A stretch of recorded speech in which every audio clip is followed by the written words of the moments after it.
Жахлівыя казкі 19 стагоддзя. У Купалаўскім тэатры паставілі твор Яна Баршчэўскага «Шляхціц завальні» або «Беларусь у фантастычных апавяданнях». Гэта першая праца маладой рэжысёркі Алены Ганум на вялікай сцэне. Містычныя гісторыі Баршчэўскага, напісаныя па-польску, багатыя на відовішчы. Хлопец перакідваецца ў ваўкалака, цмок вылупляецца з чорнага яйка, а ў сажалцы водзіцца рыба з чалавечымі нагамі. Праз фальклор нацыі паглядзець на нейкія больш простыя абставіны. Для мяне там вельмі шмат сімвалічных момантаў, кожны персанаж ён не выпадковы.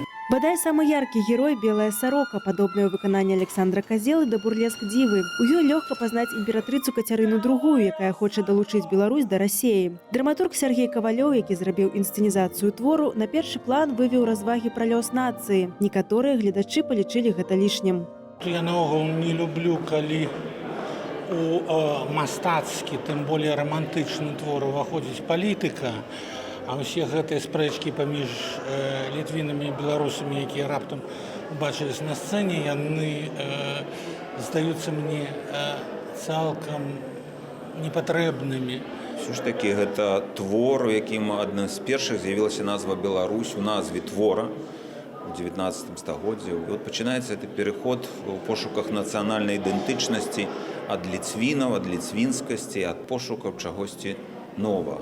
Трывогі за краіну агучвае пляменнік пана Завальні. Гэта вобраз самога Баршчэўскага, які з'ехаў з Полацку ў Пецярбург, выкладаў там грэцкую і лацінскую мовы, але кожнае лета наведваў радзіму і збіраў казкі ды паданні. Дарэчы, містыка прысутнічала і падчас стварэння спектаклю.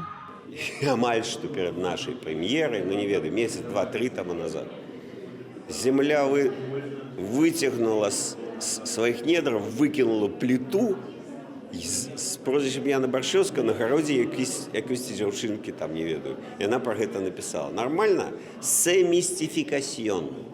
Прэм'ера адкрыла тэатралам новую зорку. Харызматычнага псіхіятра-чарнакніжніка сыграў Іван Трус. Актор нядаўна прыйшоў у Купалаўскі з магілёўскага драмтэатру. Гэта табе чароўныя зярняткі. Гэтымі чароўнымі зярняткамі ты накорміш чорнага пеўня. Гэта чорны певень, знесе табе чорнае яйка. З гэтага чорнага яйка вылупіцца цмок. І галоўнае, чым радуе інсцэнізацыя, неверагодна стылёвы антураж, дзякуючы якому дзея зацягвае, нягледзячы на хібы сцэнару. Вельмі класны комікс такі атрымаўся і выглядае вельмі стылёва, напружена. Такой традиционный спектакль для новогодних праздников. Это очень красочный. Хочется в нем жить, остаться. Я думаю, что вот эта просветительская функция, привлечь внимание к литературному произведению, которое где-то вскользь проходит в школьной программе, он, конечно, идеально выполняет. Наступным разам спектакль пакажуць ужо ў новым тэатральным сезоне. Александра Дорская, Белсад.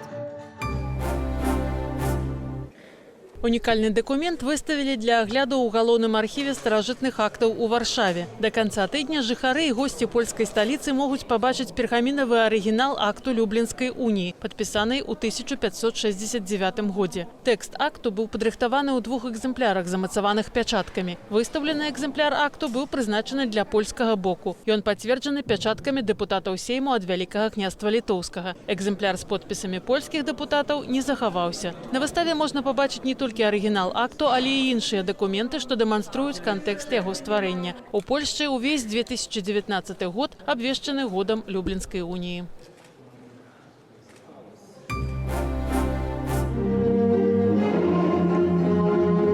Імя Марка Шагала непарыўна звязанае з Віцебскам. Таму не дзіўна, што спектакль тэатру «Лялька. Мастак. Вяртанне ў Віцебск», прэм'ера якога адбылася ўвесну, увайшоў у праграму сёлетняга лялечнага кварталу ў абласным цэнтры над Дзвіной. Ладзіцца міжнародны фестываль тэатра ў лялек у Віцебску ўжо 6-й раз. Арганізатары падкрэсліваюць, што фэст збірае самыя таленавітыя і крэатыўныя калектывы.